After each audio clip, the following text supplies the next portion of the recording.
السلام علیکم ورحمۃ اللہ وبرکاتہ۔ کیسے ہیں آپ لوگ سب؟ میں بھی الحمدللہ بالکل خیریت سے ہوں۔ اللہ تعالیٰ سے دعا کرتی ہوں کہ اللہ تعالیٰ ہم سب کو اپنے حفظ و امان میں رکھے، ہمارے ایمان کو سلامت رکھے۔ جیسا کہ میں نے آپ سے وعدہ کیا تھا کہ میں اسٹارٹ کروں گی ایک سیریز جس کا نام ہوگا clear your doubts about the Islam, تو اسی سیریز کی تناظر میں جو آپ کے سامنے حاضر ہوں، اور اسی کو لے کر آج انشاءاللہ چلیں گے، اور اسی میں تمام باتوں کو کلیئر کریں گے جو اسلام کے خلاف لوگ بیان کرتے ہیں، اور جس کی وجہ سے ہمارا ایمان کمزور ہوتا ہے، اور اس کی پوری معلومات نہ ہونے کی وجہ سے ہمارا دین جو ہے وہ خطرے کا شکار رہتا ہے، اور ہمارا ایمان کمزور ہو جاتا ہے۔ اور بہت سارے لوگ ایسے ہوتے ہیں ان اعتراضات سے متاثر ہو کر اور ان کے جوابات نہ جاننے کی وجہ سے وہ اسلام سے بھی پھر جاتے ہیں۔ تو اپنے ایمان کو، اپنے بچوں کے ایمان کو مضبوط بنانے کے لیے ہم نے ان تمام اشکالات کو سننا ہوگا، اور اس کو سمجھنا ہوگا، اس کے آنسرز کو سیکھنا ہوگا، تاکہ ہم کسی بھی ایسے آدمی کے چنگل میں نہ پھنسیں کہ جو ہمارے ایمان کو خطرے میں ڈال دے۔ تو اسٹارٹ کرتے ہیں۔ فرسٹ آف آل، سب سے زیادہ مشہور اشکال جو لوگ اسلام پر کرتے ہیں، یا ایون کہ اسلام کے اہلکار، اسلام پر موجود لوگ، مسلمان بھی اس اشکال کو اٹھاتے ہیں کہ جب تقدیر میں سب کچھ لکھا ہوا ہے تو ہمارے عمل کی کیا ضرورت ہے۔ فرسٹ آف آل، آپ نے تقدیر کو سمجھنا ہوگا، اور پھر توکل اور ساری باتوں کو سمجھنا ہوگا، پھر آپ کی ساری باتیں سمجھ میں آ جائیں گی۔ تو واٹ از تقدیر؟ تقدیر بیسیکلی ہے کیا؟ تقدیر کسے کہتے ہیں؟ تو تقدیر کا مطلب یہ ہے کہ جتنے بھی اس کائنات میں چیزیں موجود ہیں، ان کے بارے میں اللہ تعالیٰ کے یہاں ایک خاص اندازہ مقرر ہے، اور ہر چیز کے پیدا کرنے سے پہلے اللہ تعالیٰ اسے بخوبی جانتے ہیں۔ تو بس یہی تقدیر ہے۔ مثال کے طور پر کہ ہم انسان پیدا ہوئے ہیں، اب ہم انسان ہیں، اللہ تعالیٰ ہمارے پیدا کرنے والے ہیں، تو ہم اس دنیا میں جو کچھ بھی عمل کریں گے وہ اللہ تعالیٰ کو معلوم ہے۔ خواہ انسان جنت میں جائے، خواہ جہنم میں جائے، خواہ کفر اختیار کرے، خواہ اسلام کو اپنائے، دونوں صورتیں اللہ تعالیٰ کو معلوم ہیں، کیونکہ اللہ تعالیٰ نے ہمیں پیدا کیا ہے۔ صحیح؟ اب یہ بات اللہ تعالیٰ کو معلوم ہے، اور اللہ تعالیٰ نے یہی بات لکھ دی ہے لوح قلم میں، جو بھی ہمارے رجسٹر ہیں جس میں ہماری تقدیریں لکھی جاتی ہیں، اس میں ہماری تقدیریں لکھی جا چکی ہیں۔ اب بات یہ ہے کہ لوگ یہ کہتے ہیں کہ جب لکھا جا چکا ہے تو ہمارے عمل کرنے کا کیا فائدہ؟ تو اس کا یہ مطلب نہیں ہے کہ اللہ تعالیٰ نے وہ لکھ دیا اور آپ کو بتا دیا کہ تمہاری تقدیر یہ ہے، تم جہنمی ہو، اور تم تو کچھ کر ہی نہیں سکتے، تم تو جہنم میں ہی جاؤ گے۔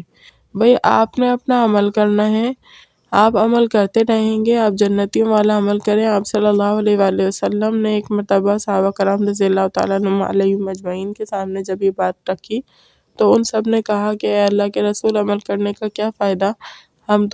ہمارے بارے میں تو پہلے ہی لکھا جا چکا ہے کہ کون جنتی اور کون جہنم میں۔ تو اس پر آپ صلی اللہ علیہ وسلم نے ارشاد فرمایا کہ ہر ایک بندے کے لیے وہی آسان کیا گیا ہے جس کے لیے اسے پیدا کیا گیا ہے۔ تو آپ جنتی والے اعمال کریں، اور بہت یہی ہے، آپ کے عمل سے یہی ظاہر ہو رہا ہے کہ آپ کو انشاءاللہ جنت ہی کے لیے پہنایا ہوگا۔ جب تقدیر اللہ تعالیٰ کے ایک مخصوص اندازے کا نام ہے جسے وہ ہر چیز کے پیدا کرنے سے پہلے ہی جانتا ہے، تو اللہ تعالیٰ نے وہ تمام باتیں لکھ بھی دی ہیں، لیکن اللہ تعالیٰ نے آپ کو نہیں بتایا کہ آپ کی تقدیر میں کیا لکھا ہوا ہے۔ اچھا، بعض اوقات لوگ یہ بھی اشکال کرتے ہیں کہ بعض حدیثوں میں ایسے بھی آیا ہے کہ اگر تم فلاں کام کرو گے تو جو ہے وہ، یعنی اگر دعا جو ہے وہ تقدیر کو بھی بدل دیتی ہے۔ تو اس کے دو جوابات ہیں، مفسرین یعنی محدثین کرام نے لکھے ہیں۔ ایک جواب تو یہ ہے کہ دو طرح کی تقدیریں ہوتی ہیں، تقدیر مبرم، ٹھیک ہے، اور ایک جو ہے وہ قطعی تقدیر ہوتی ہے۔ تقدیر مبرم کا مطلب یہ ہوتا ہے، اس میں یہ لکھا ہوا ہوتا ہے ہر بندے کے بارے میں، جو بھی اس کیفیت سے گزر رہا ہے اس کے بارے میں لکھا ہوا ہوتا ہے کہ اگر اس بندے نے فلاں کام کیا تو اس کا فلاں کام ہو جائے گا۔ اس طرح سے شرطوں میں لکھا ہوا ہوتا ہے کہ اگر فلاں کام ہو گیا تو ایسا ہوگا، اگر فلاں موقع پر اس نے دعا مانگ لی تو اس کے ساتھ ایسا ہو جائے گا۔ صحیح ہے؟ اور جو بڑی تقدیر ہوتی ہے جو اللہ تعالیٰ کے پاس ہے، تو اس میں کوئی تبدیلی نہیں واقع ہوتی۔ پہلی صورت یہ ہو گئی۔ دوسری صورت یہ ہوتی ہے کہ بعض محدثین کرام نے اس کا یہ مطلب بیان کیا ہے کہ آپ صلی اللہ علیہ وسلم نے بفرض تقدیر یہ بات ذکر کی ہے کہ اگر کوئی چیز تقدیر کو تقدیر کو بدلنے والی ہوتی تو وہ دعا ہوتی، لیکن دعا بھی بدلنے والی نہیں ہے۔ یعنی اس طرح کے مفہوم کو ذکر کیا ہے بعض حضرات نے۔ تو اس کا خلاصے کے طور پر اگر میں بتانا چاہوں تو اس کا یہ مطلب ہے کہ ہماری تقدیریں لکھی جا چکی ہیں اور ہمیں وہی عمل کرنا ہے جس کا اللہ تعالیٰ نے ہمیں حکم دیا۔ ہم جنتیوں کے عمل کریں گے، انشاءاللہ ہم جنت میں جائیں گے۔ اور کوئی بھی انسان اس بارے میں مجبور نہیں ہے کہ وہ جو ہے وہ جہنم میں خدا نخواستہ جائے گا۔ اللہ تعالیٰ نے تو آپ سے محبت کی ہے، اور اللہ تعالیٰ فرماتے ہیں کہ اللہ تعالیٰ کے جیسا تم دوست کبھی بھی نہیں پاؤ گے۔ تو اللہ تعالیٰ کی ذات سے بعید ہے کہ اللہ تعالیٰ کسی پر ظلم کریں۔ البتہ یہ جو مشرک اور کافر ہوتے ہیں، ان کے بارے میں یہی ہے کہ یہ ہمیشہ جہنم میں رہیں گے۔ کیوں؟ کیونکہ انہوں نے اللہ تعالیٰ کی وحدانیت ہی کو جھٹلا دیا، اللہ تعالیٰ کی ذات ہی کو جھٹلا دیا۔ جیسے کوئی شخص کہے اپنے باپ سے کہ میں آپ سے بہت محبت کرتا ہوں، اور پھر باپ کوئی چیز منگوائے یا اپنی اطاعت کا کہے تو وہ کہے میں تو نہیں کر رہا، تو اس کی اطاعت مانی جائے گی؟ نہیں مانی جائے گی۔ تو مسلمان جو ہوتے ہیں وہ اللہ تعالیٰ کی وحدانیت کو قبول کرتے ہیں، اللہ تعالیٰ کی ذات میں کسی کو شریک نہیں ٹھہراتے۔ جب ہم یہ کہتے ہیں لا الہ الا اللہ محمد الرسول اللہ، تو اللہ تعالیٰ کی ذات کو ہم ایک مانتے ہیں، اسی کو عبادت کے لائق سمجھتے ہیں، اور تمام ادیان باطلہ کی نفی کرتے ہیں، تمام معبودان باطلہ کی نفی کرتے ہیں، اور اللہ تعالیٰ کو یہ بات بہت پسند ہے۔ اس کے بعد جب انسان اچھے عمل کرتا ہے تو ڈائریکٹلی وہ انشاءاللہ تعالیٰ جنت میں جائے گا، اور اس میں بھی بہت ساری قسمیں ہیں کہ وہ لوگ بھی ہوں گے کہ جو بغیر حساب و کتاب کے جنت میں جائیں گے۔ حدیث میں مبارکہ میں جن کی بہت ساری خصوصیات آئی ہیں کہ فلاں کام کرنے والا بغیر حساب و کتاب کے جنت میں جائے گا، اور بعض حضرات ایسے بھی ہوں گے جو جنت میں تو جائیں گے لیکن وہ سوال و جواب کے بعد جائیں گے۔ تو اللہ تعالیٰ ہمیں ان لوگوں میں سے بنائے جو بغیر سوال و جواب کے جنت الفردوس میں جائیں گے۔ تقدیر کو لے کر لوگ بہت اپنے اشکالوں کا شکار ہوتے ہیں، اور نعوذ باللہ اسلام پر اعتراضات کرنا شروع کر دیتے ہیں، کیونکہ انہیں پتہ ہی نہیں ہوتا کہ تقدیر کہتے کس ہیں بیسیکلی۔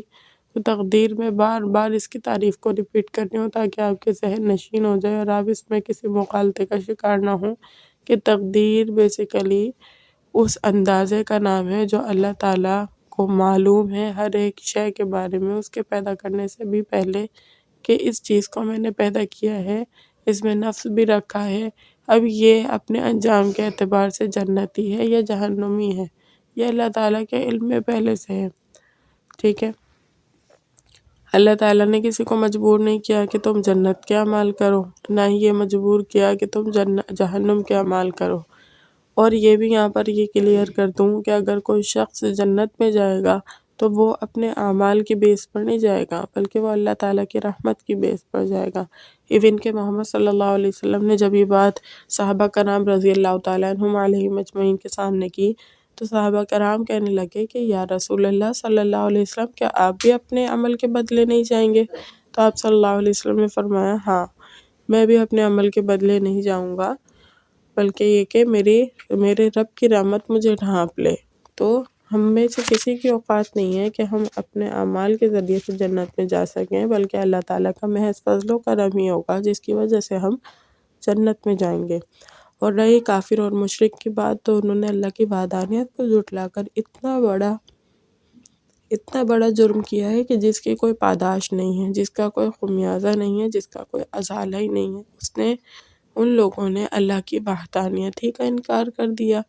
جو کوئی بھی لوگ لادین ہیں، کمیونسٹ ہیں، وہ لوگ کیا کہتے ہیں کہ کوئی اس دھرتی کا معبود ہی نہیں ہے۔ دھرتی کا معبود نہیں ہے؟ کیا بے عقل ہیں وہ لوگ کہ کیا وہ سورج کے طلوع ہونے کو، چاند کے غروب ہونے کو، سیاروں کے ادھر سے ادھر چلے جانے کو، ستاروں کے ٹمٹمانے کو، پہاڑوں کے لرزہ کھانے کو، جھیلوں کے چلنے کو، آسمان کے پھٹنے کو، بادلوں کے پھٹنے کو، ایون کہ اب تو بادل بھی پھٹ رہے ہیں بھائی، اب تو بادل بھی پھٹتے ہوئے نظر آ رہے، تو یہ کون سا آتے جو ہے وہ بچے کو صحیح سلامت بچے کی پیدائش کے مراحل سے گزار دیتا ہے۔ اور اللہ تعالیٰ نے اس تمام باتوں کو نا بہت پریکٹیکلی جوڑا ہے، اسباب سے جوڑا ہے۔ اللہ تعالیٰ ایک دم کوئی معجزہ نہیں دکھاتے عام عمومی حالت میں۔ ہاں، پیغمبروں کی پر ایمان لانے کے لیے جب ان کے مخالفین کوئی چیلنج کرتے ہیں انہیں کہ فلاں کام کر کے دکھاؤ تو ہم تمہیں مانیں گے، تو اس وقت تو اللہ تعالیٰ معجزہ دکھاتے ہیں کہ پیغمبروں پر لوگ ایمان لائیں۔ البتہ جو عمومی حالات ہوتے ہیں اس میں پیغمبروں یعنی اس میں معجزہ نہیں دکھاتے، کیونکہ جب بھی کسی قوم پر معجزہ نازل ہو جاتا ہے نا، تو پھر بھی اگر وہ اس سے ہٹ دھرمی دکھائیں تو پھر ان پر عذاب نازل ہوتا ہے۔ تو اللہ تعالیٰ نے ان تمام باتوں کو ایک اسباب سے سبب سے جوڑا ہوا ہے، اس لیے لوگوں کو لگتا ہے کہ یہ کوئی جو ہے وہ یہ یعنی اس کے پیچھے کوئی ذات نہیں ہے۔ نہیں بھائی، ذات ہے، جبھی تو یہ سارے کام ہو رہے ہیں۔ آپ ایک گھڑی سامنے موجود پڑی ہوئی ہے، آپ یہ نہیں کہہ سکتے کہ اس کو کسی نے نہیں بنایا، تو کائنات کا پیدا کرنے والا کیا کوئی نہیں ہوگا؟ اتنا بڑا سورج جو ہے نکلتا ہے، چاند غروب ہوتا ہے، اور جتنے بھی عالم کے کام ہو رہے ہیں، کیا ایک گھر کا نظام درہم برہم ہو جاتا ہے اگر اس کا سربراہ ادھر سے ادھر چلا جائے؟ تو اتنی بڑی مملکت کا، اتنی بڑی کائنات کا نظام کیوں درہم برہم نہیں ہو رہا؟ اگر کوئی نعوذ باللہ اگر لوگ یہ سمجھتے ہیں کہ خدا معبود موجود نہیں ہے، تو بھئی اللہ موجود ہے۔ اللہ پر ایمان رکھیں، اللہ سے مانگے کہ اے اللہ ہمیں آپ پر ایمان عطا فرما دے، ہمیں گمراہی کے اندھیروں سے نکال دے، ہمیں ایسے لوگوں سے دور کر دے جو ہمارے ایمان کو خراب کرتے ہیں، اور ہمیں اپنے اوپر کامل ایمان نصیب فرمائے۔ جب کوئی شخص لا الہ الا اللہ محمد الرسول اللہ کو اپنے پلے باندھ لیتا ہے نا، اپنی دل کی گہرائیوں سے اسے قبول کر لیتا ہے، تو پھر وہ کسی کا محتاج نہیں رہتا، پھر اسے کسی کی مزید ضرورت نہیں رہتی کہ فلاں شخص اس کا کوئی کام کر دے، ڈھماکا شخص اس کا کوئی کام کر دے۔ ہاں، مدد کے اعتبار سے اللہ تعالیٰ راستے خود ہی بناتے ہیں۔ اگر کسی سے مدد بھی حاصل کرنی ہو تو وہ ان کے سامنے بچھ نہیں جاتا، ان کے سامنے پلکیں نہیں بچھاتا اپنی کہ مجھے تمہاری مدد کی ضرورت ہے، مدد بھی لیتا ہے لیکن ایک خودداری سے، ایک اعتماد کے ساتھ، ٹھیک ہے؟ ایسے اللہ تعالیٰ کے سامنے ہی ہمارا یہ فرض ہے، اللہ کا یہ حق ہے کہ ہم اسی کے سامنے اپنی تمام تر محبتوں کا اظہار کریں، تمام تر عاجزی کا اظہار، تمام تر غلامی کا اظہار ہم اسی کے آگے کریں۔ اگر ہم کسی اور کو اس کا یہ حق دیں گے تو پھر تو بڑے ظالم کہلائیں گے نا۔ اس لیے ہمیں چاہیے کہ ہم اپنے ایمان کو مضبوط کریں، اپنی تقدیر جو ہے وہ اس پر ایمان رکھیں، اور تمام ایمان مجمل مفصل پر ایمان رکھیں، اور ہم ایک اچھے مسلمان کے طور پر زندگی گزاریں اور آخرت کے مراحل کو طے کریں اور آخرکار جنت میں پہنچ جائیں۔ امید کرتے ہوں لیکچر اچھی طریقے سے سمجھ آ گیا ہوگا۔ وآخر دعوانا الحمدللہ رب العالمین۔ السلام علیکم۔